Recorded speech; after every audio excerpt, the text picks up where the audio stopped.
Okay, I can speak now again to Mustafa Jana, who is an assistant professor of Iranian studies at the Middle East Institute at Sakarya University. Welcome back to Mustafa.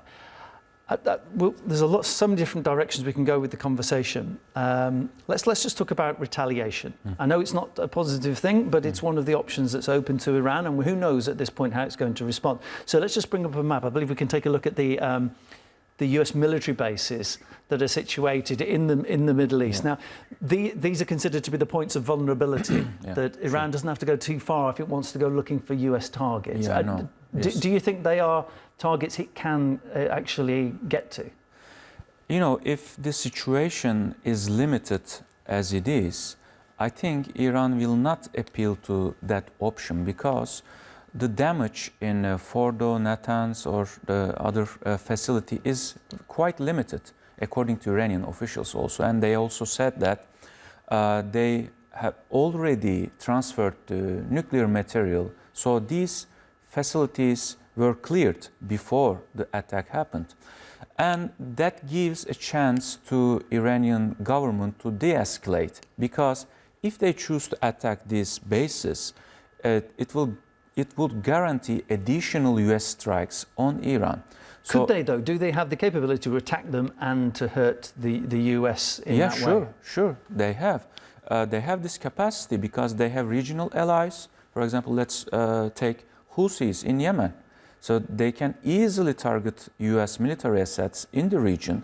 In Iraq... so they wouldn't necessarily strike from Iran directly, they'll get the Houthis to do it for them? No, Houthis or Hashd-e-Shabi or other, relevant groups, armed groups inside the region who share the same objectives with Iran, they can easily do this kind of operation for Iran. Mind you, the Houthis have already said, haven't they, that they are going to take action. I mean, will they wait for permission from Iran? Yes, of course. Without Iran's permission, Houthis will not do anything significant. But if Iran gives the permission, or if Iran asks from Houthis to retaliate, they will surely do that. So, but you don't think that's going to happen, and that would constitute an escalation where no one knows where it would end? Because the attack at Fordo is limited, and it didn't create much damage for Iran. Of course, we don't have any chance to assess the situation 100% clearly right now.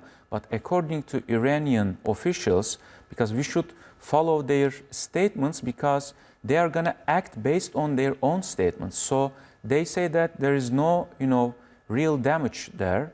So it gives a chance to them to not retaliate against US, but to de-escalate. To de-escalate. But they can retaliate intensively against Israel. So they can conduct their missile operations intensively. They can increase the volume of their attacks against Israel. So, yeah. If there are subsequent attacks, though, because we don't know whether the United States is going to stop at this point, Iran needs some kind of comeback. And it's been mentioned that perhaps that comeback to cause pain for the United States would be an attack. If we can just take a look at the Strait of Hormuz. So this links two significant waterways there, the Persian Gulf and the Arabian Sea. 20% of oil gets shipped through there, and it's a key point for. We see the Gulf states, Qatar, UAE. A lot of their wealth comes from shipping natural resources through that region. So the point is, Iran's threatened. It has the capability to either block that off or to cause general chaos in the region. And that financially that would affect countries' abilities to ship natural resources, and it would affect global financial markets. Exactly. And can it do that with ease or not?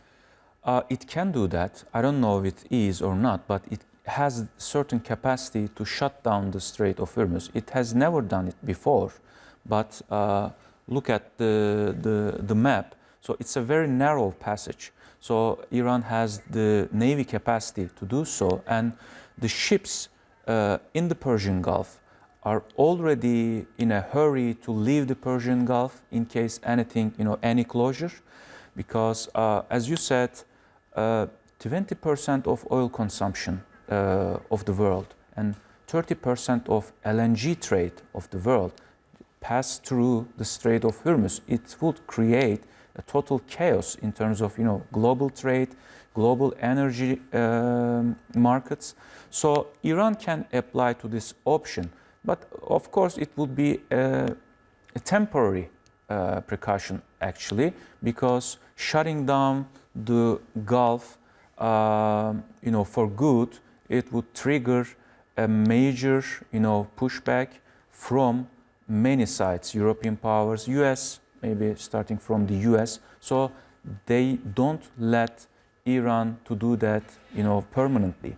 It would happen temporarily if Iran feels additional triggerment coming from Israel or the United States, but it won't be permanently.